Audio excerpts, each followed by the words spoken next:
Hello and welcome. Thank you for joining us on this webinar. We are excited to present to you Egypt.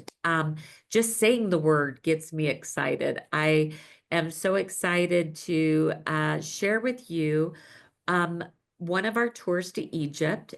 And this tour in particular, my host or my guest today, I guess I'm the host, my guest today, Kay Godfrey, who is a longtime tour escort for us. So experienced. I'm going to let him tell you a little bit about his background. He has got archaeology and history and so much there to share with you. But he does a tour to Egypt every April, and that's what we're going to walk through really quick. But let me just introduce you a little bit to Morris Murdock Escorted Tours if you are not familiar with us, if you're finding this video for the first time. We are the escorted group division of Morris Columbus Travel, which has been in business for over 65 years. We are the largest independently owned travel company on the Western U.S. We're very proud of that because with that, we have got preferred status, we have got expertise, we have got a very strong financial commitment, backing. We have weathered so many storms, COVID being one of them, but we are a very strong company. Morris Murdock Escorted Tours, again, is the name of our group division because being 65 years old, Murdock Travel used to be the foundation for travel with the Church of Jesus Christ of Latter-day Saints. A lot of people recognize the name Murdock because we sent a lot of past church members on their missions until the church took their travel division in-house. But a lot of people still recognize us. And when Morris Murdock and Columbus merged in 2021, the board really felt that our particular name and reputation and history in escorting tours was strong enough that we really wanted to keep that identity. So we are very proud of our name, of our heritage. We did start with doing faith-based travel for the Church of Jesus Christ of Latter-day Saints, but we have expanded so much further than that. We travel all over the world and we do both Christianity, basic tours, I should say, without a specific faith besides Christian faith, Bible, biblical. And we do just hosted travel group experiences where there really isn't a faith element to it. But we are excited to talk about Egypt because there is so much Christianity base in there. There is biblical references and besides that, the historical part of it, sorry, I get excited because Egypt really is one of my most favorite places in the world. I was just explaining to Kay that I felt more like walking through a documentary in Egypt than I have any place else in the world, and that includes the Holy Land. There's something surreal about standing next to a pyramid that is magical. And the Holy Land being in Israel is very spiritual, but I almost do not dare say I feel as transformed as I did while I was in Egypt. And if you're thinking about going to Egypt, that is the experience that you have ahead of you. And so I'll stop talking. You're here to listen to Kay Godfrey. Kay, thank you again for being here. Please give us a little background on you. And I guess I would maybe, before we start, you could share something that you're especially excited to share with them about Egypt. Thank you, Wendy. Appreciate that very much. And So it's good to be with you, good folks. And I hope many of you will plan to join me in April for our annual trip to Egypt. I go to Egypt, Jordan, and Israel traditionally during April. Look forward to continuing that in the near future. There's so many things to be excited about with regards to Egypt. While everyone was being sick during the COVID years, I took the opportunity to take, I think, 8 different courses on Egyptian hieroglyphics. So I used my COVID years to learn how to translate Egyptian hieroglyphics. And what a wonderful thing it is to go to Egypt and have this come alive because we kind of know what they're talking about. And you'll have that opportunity too. We'll get you kind of oriented on the Egyptian alphabet. And by the time you're through with this, hopefully a few of the things will make a little bit of sense. And my background is in historic archaeology and anthropology. And so I enjoy digging in the dirt, and there's no place finer to dig in the dirt than Egypt. I've got a little creature in my hand here. I want to make sure you can all take a look at this and Little see it. higher. A little higher. There, perfect. How's that look? Okay. That little bug, that little creature is kind of nasty. I don't know if you've had an opportunity to see the movie The Mummy or The Mummy Returns starring Brendan Fraser, but these little creatures are not to be taken with a grain of salt. They're kind of nasty. This little creature is referred to in Egyptian as a kufu, okay, or a kefir. These beetles, these scarab beetles, were worshipped literally in Egypt. This amulet was one of the more popular amulets or good luck charms of sorts used by the Egyptians. And the reason why they found the scarab beetle so interesting is it would lay its eggs in a dung ball, and then it would dig a hole in the ground and put the dung ball in the hole and cover it up, and off the beetle would go and die. And then over time, these Egyptians started to see these little beetles just coming out of the ground. And they thought that that was so inspiring that they attribute this particular beetle, the scarab beetle, and how it reproduces itself to the afterlife and bringing people through to a resurrection opportunity. And so it's kind of an interesting little creature. However, if you watch those two movies, you'll find that you don't want to step on them. I was going to say that brings so much clarity.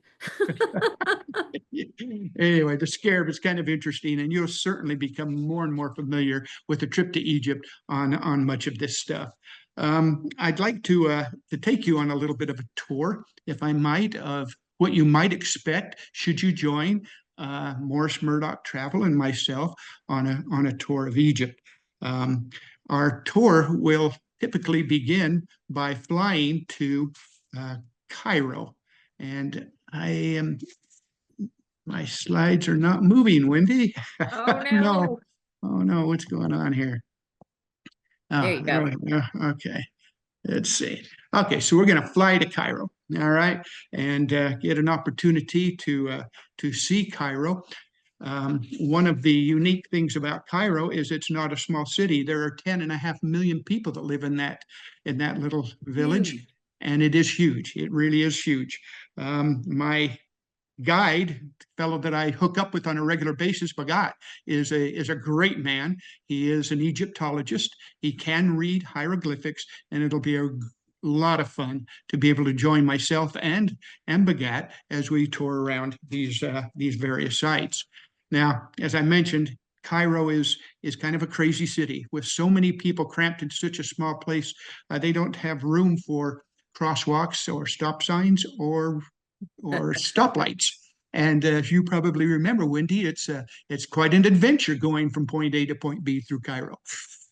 It is absolutely an adventure. Honestly, you feel chaotic when you're there. It's the closest thing I've ever experienced to a third world country. And yet I was in awe of the people there, and they were so happy. You look at them and they're laughing and they're smiling, and the poverty that they live in, it was inspiring. It's very, very true. They're very kind and, like you say, happy people, but they do live in a great amount of poverty. But it's an interesting adventure. Cairo is an interesting place to visit, and of course, while we're there in Cairo, we're going to spend some time at the Giza pyramids. And Wendy, I don't know if you ever went in the big pyramid, Pharaoh Khufu's pyramid. Did you get a chance to go in there? You know what, I did. And Kay, as a matter of fact, somebody who's going with you in April has called and asked if they would get the opportunity to go into it. And I got to explain to them what it's like going in there and how sparse it is. But the fact to say that you got into the Great Pyramid and you crawled up the ladder and you were in the midst of it again, surreal. It blows your mind. It does. It really does. It is kind of claustrophobic a little bit, the tunnel, and you are a little bit on your hands and knees a time or two. But boy, if you've got a good back and you feel this is something you'd like to do, it's well worth it to go into the big pyramid. And then, of course, I'm kind of an Indiana Jones guy, and we want to give you an opportunity to sit on a camel out in the Sahara Desert, and we'll certainly provide that mode of transportation for you. And I think if you've never been on a camel before, it's certainly something you want to try. And Wendy, again, I suppose you were on the camel too. Well, yeah, because we actually call it a camel safari There because you if go. you look at the pyramids behind you in this picture, people think there's just three pyramids on the Giza Plateau because that's all you see from the city. As you can clearly see, there is more than three pyramids in that picture, but you only see it when you go on the safari. That's very true. The entire complex is kind of hidden from the front, and so we'll give you an opportunity to experience it from all sides. And then one thing I'm really excited about is the Grand Egyptian Museum. This darn thing has been uh, quote, to be Years. opened for years. Since 2017, we've been waiting for this thing to open up. But it is open now, at least a portion of it is. And everything in Egypt that is of any significance is now housed in the Grand Egyptian Museum, including the entire King Tut treasure collection. Now, I don't know if the Tut treasure collection is going to be open for us in April. They say it will be, but they've said that for many, many years. So we'll just have to wait and see. Like But they said, the museum would be open in 17. yes, exactly. Exactly. Well, you've heard of island time. I think Egypt time puts that to shame. I think you're right. It's very old and hard to get to, but nevertheless, this is going to be a highlight. Our opportunity to go in there will be a highlight of this trip, I'm sure. All right, from Cairo, we're going to get on a plane again, and we're going to fly halfway down the uh, the uh, the Nile to the town of or to the city of Luxor. Now, Luxor, or Thebes, as it was called, is really just as it says it is. It is an open air museum. It's an incredible place to visit. Literally one of the oldest inhabited cities in the world, and you'll get a chance at that particular site to be introduced to Ramses II. Now, this guy had a huge ego, and he is everywhere, literally everywhere. But this is a really, really exciting place to visit. Do you remember your trip to Luxor, Wendy? I do. Again, it was more thrilling than what I expected. It was Yeah, you see these pictures, but until you're standing next to these figures, you you're just you can't comprehend it. yeah. You marvel at how they were ever able to manufacture some of these statues. And one of the, again, another highlight of this particular trip will be, regardless of how you do it, a visit to the Valley of the Kings. Now, we're going to go right up that road you see in front of us, and we're going to visit some of the 63 tombs that are in the side of the hill in the Valley of Kings. But you might have an opportunity also to do kind of an excursion off the boat kind of a thing. And if you're interested, you might want to take a balloon ride over the Valley of the Kings, where you can get a really, really fantastic view of the entire area. This is a real highlight. King Tutankhamun, Pharaoh Tutankhamun's tomb is up in the Valley of the Kings, and it's one of the tombs you'll have an opportunity to walk in and see where he was eventually laid to rest. Valley of the Kings, an incredible place, to say the least. Well, it is, and I was just going to add that that hot air balloon ride, it is a couple $100 still to do it, but it is one of the least expensive balloon rides that you'll find because they do them all over Africa and Egypt and just different places. And I've never seen one this affordable, but not only that, um, and we can give you more information on that once you book.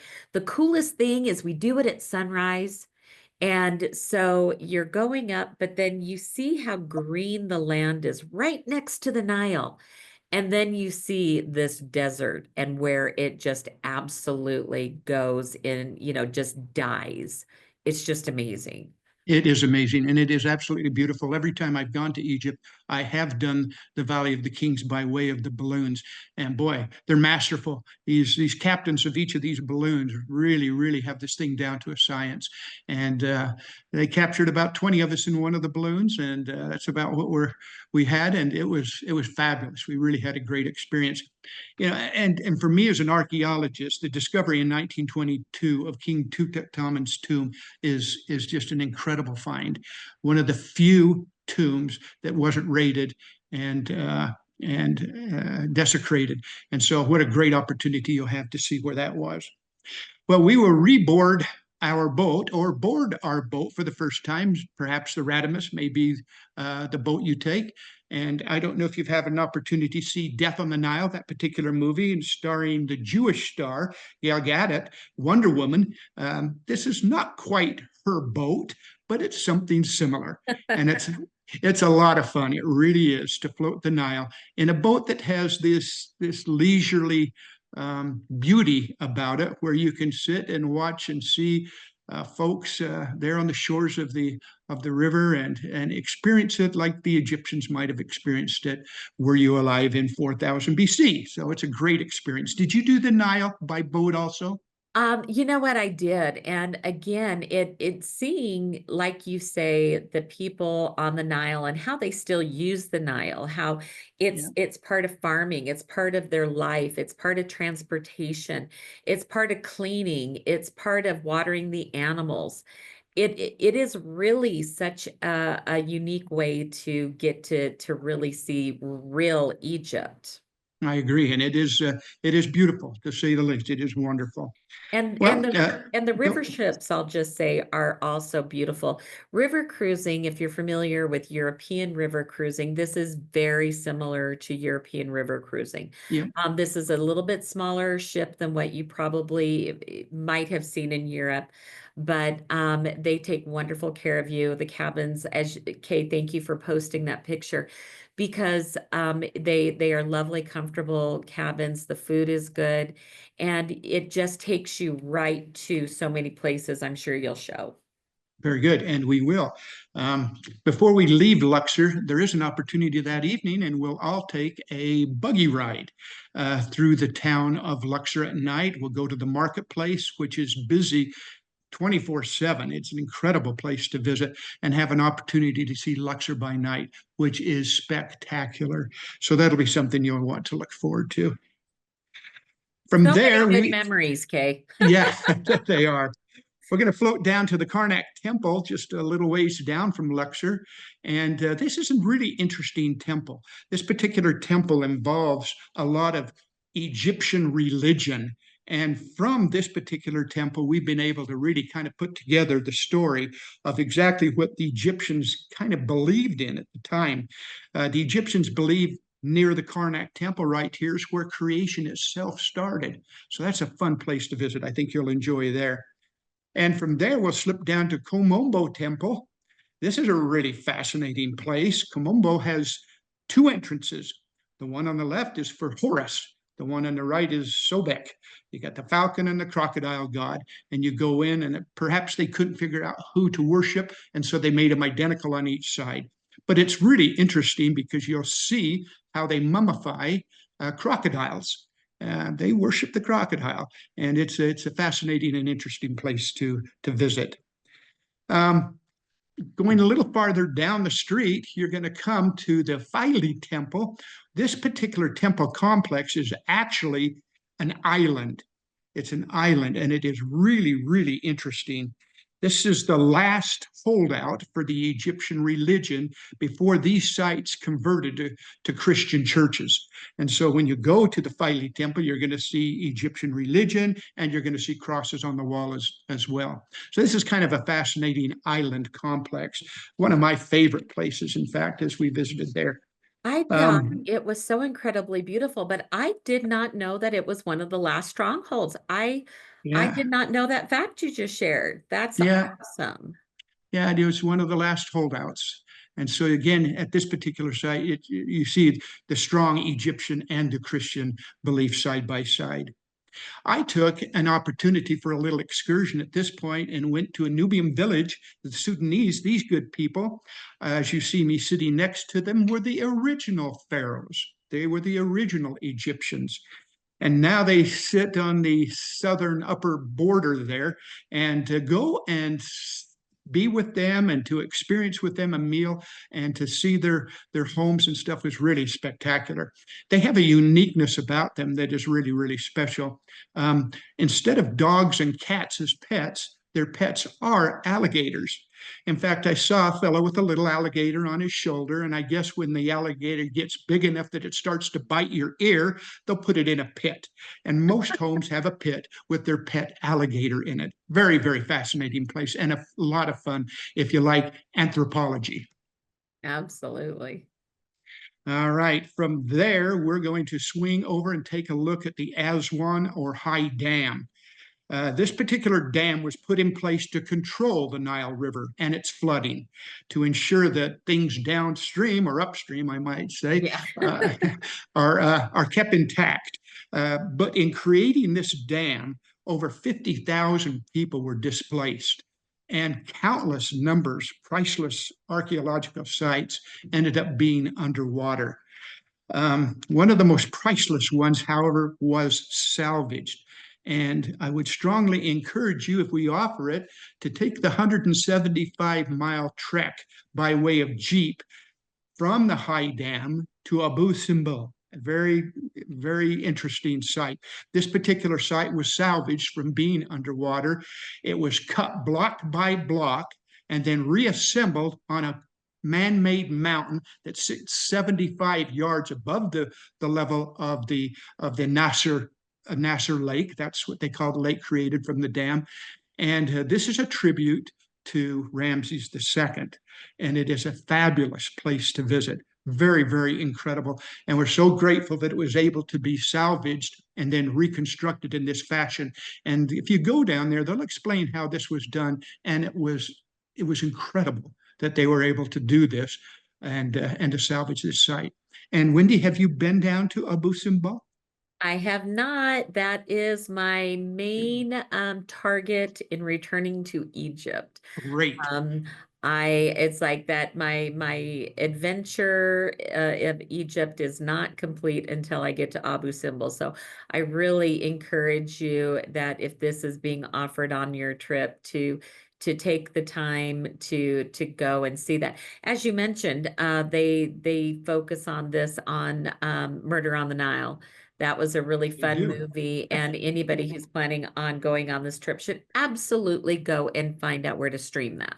I agree. I think that would be wonderful. Again, you're going to see a tribute to Ramses and also to Nefertari. So there's kind of two temples. The other one is to the right of the four. I don't have it pictured here in this particular shot, but nevertheless, it's well worth a trip to Abu. Now, from there, we're going to reboard our plane and go back to Cairo. And we're going to spend a day at Saqqara. We're going to go out and see King Zoser's Step Pyramid. King Zoser's Step Pyramid. This particular 4,700-year-old step pyramid is the oldest stone structure of its size in the world. And as you go into this pyramid and you walk down the hallway, you're going to go down to the heart of the pyramid and look over the edge. And 90 feet down below you is the crypt of Pharaoh Zoser. And you'll get a chance to see this. This is a really spectacular opportunity. In fact, I dare say probably you'll see the insides of at least 3 pyramids on a tour with me to Egypt. I was Wendy, going, did you no, see this? I did, and I was going Okay. to say, I thought this was a pyramid that was much more impressive from the inside than the outside. Agreed. Agreed. It's kind of crumbling on the outside, but inside King Zoser is still there. Still an opportunity to see him. And then lastly, as our tour concludes, we'll visit Memphis. Now, Memphis is the first capital of ancient Egypt, and there's as you see here, that's what at Memphis. Talk to you a little bit about it. There's a huge statue of Ramses again lying on his back. You get an opportunity to see up close and personal, and it's just a wonderful opportunity. And as you conclude a trip to Egypt, just remember that you have been where the birthplace of writing and mathematics and astronomy, all these kind of things started. And I don't know, we give some credit perhaps to Joseph of Egypt or Abraham or some of these biblical type people, but it is an incredible tour, and it's a wonderful opportunity to tour. So, Wendy, I look forward to your return trip so you can see Abu. Absolutely, as am I. I think, Kay, thank you so much because you really hit Pleasure. like the major highlights that no visit to Egypt would be complete without seeing these sites. I think some people will go to Egypt and they'll go to Cairo and they'll just fly up to Luxor, spend a couple of days at the Valley of the Kings and see that up there. But truly adding the Nile cruise, getting to some of these extra temples, getting to see the life along the Nile, the blood of the country, understanding that it flows different direction. And I love the information that you shared. It is really not a scary place because that is honestly one of the things that people always ask about Egypt is it safe? Because it is a Muslim country, and they wonder, how comfortable are Americans there, and the safety and security. Kate, do you have just any quick comment on that?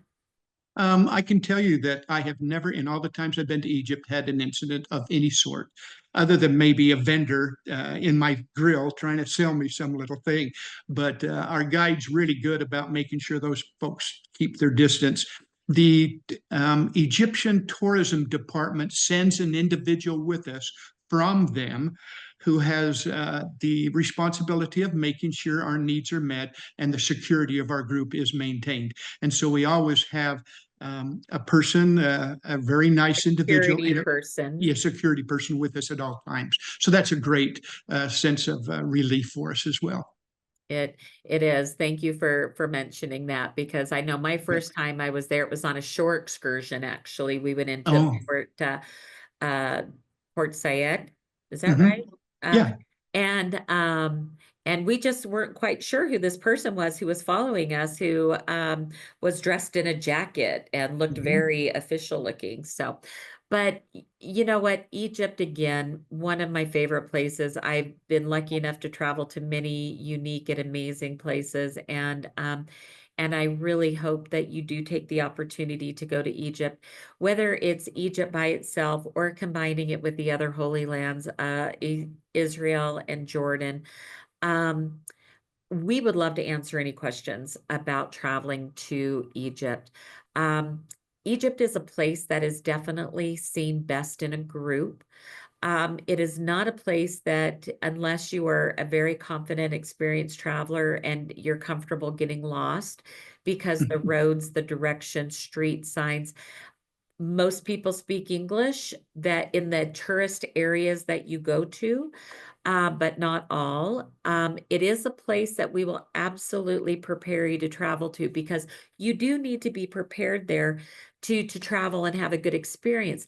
There, the water safety here is definitely nothing to be trusted. Unfortunately, their filtration system is not up to our standards. So this is a place we'll, bottled water, what to eat, what not to eat. American money is accepted. It is a very poor country. The people there, as Kay said, tipping there is the best way to spread your wealth, and we will guide you on understanding the tipping system because you will see that quite often. This is how the poorest of the poor can be given something through the system because unfortunately they don't always see the fruits of their services when it comes through other vendors. So we'll prepare you for all this. Again, we are so experienced in Egypt, and Kay is an amazing tour guide over there. He's been there multiple times, and besides all of your studying you did through COVID, which is incredibly impressive, I think another thing about traveling with Kay and our other guides is they're going to help you with your studying, and you will understand how to maybe read a cartouche or understand some of these Egyptian symbols that you see. The Egyptologist that travels Begot with Kay and some of our other ones, they speak very clear, understandable English, and they will be able to teach you this history on a level that will be very easy to comprehend and understand. So again, I'm talking too much. I just want to thank Kay again for this presentation. Pleasure. Thank you for your time and listening. We really hope that you will join us. We actually do this tour twice a year, once in the spring with Kay. We do it again in the fall with another tour director, as well as other times as the call or demand sees fit. So if it's on your calendar for the next couple of years, give us a call. Let us tell you more about the opportunities to go to Egypt. So thank you again for your time, Kay. Thank you for your You bet. presentation. We hope to see you on tour with us very soon. And until then, safe travels. We hope to hear from you soon. Thank you. Okay. Okay, that okay? We got her done. So Okay, I will go ahead. I think as soon as I end meeting, it's going to cut you off. that'll be So fine. I'm going to have Julie maybe send you an email tomorrow and maybe summarize where we are with Switzerland. And Okay, then I'll be working tomorrow and we can go through those details and make sure that that everybody knows exactly where we are and what needs to be done. all right. Once I have this back from Jeremy, I will send you a link to the YouTube if it's something that you could post. If you could post something on Switzerland, I don't know if you still do any kind of a mailing or newsletter to Yes, I can do your that. people. I Yeah, think it might be a good opportunity just to say these are some of the things, because I also know that your July church history tour is needing enrollments. I'm not okay, sure where the numbers are on that, but being that tomorrow's the first of the month, I know we typically like to send out summaries on the different tours. So anything okay. that we can get a push on these things, because right now is the big booking window. Right now Sure. is when people are making their decisions and commitments. And I think, especially with the Come Follow Me stuff, it's just such a unique opportunity to go and bring this studies to life like we know. Well, I'm doing podcasts for Latter-day Media Right. on the church history. If you can send me the links to those two tours in particular, or whatever, I'll go ahead and post them and talk to them, talk to people about them, and send out a notice. Okay, that would be fantastic. You're always so great. Thank you so much. And we will You talk bet. to you again soon. Thank you, Wendy. Take care. Thanks. Bye-bye. You bet. Bye.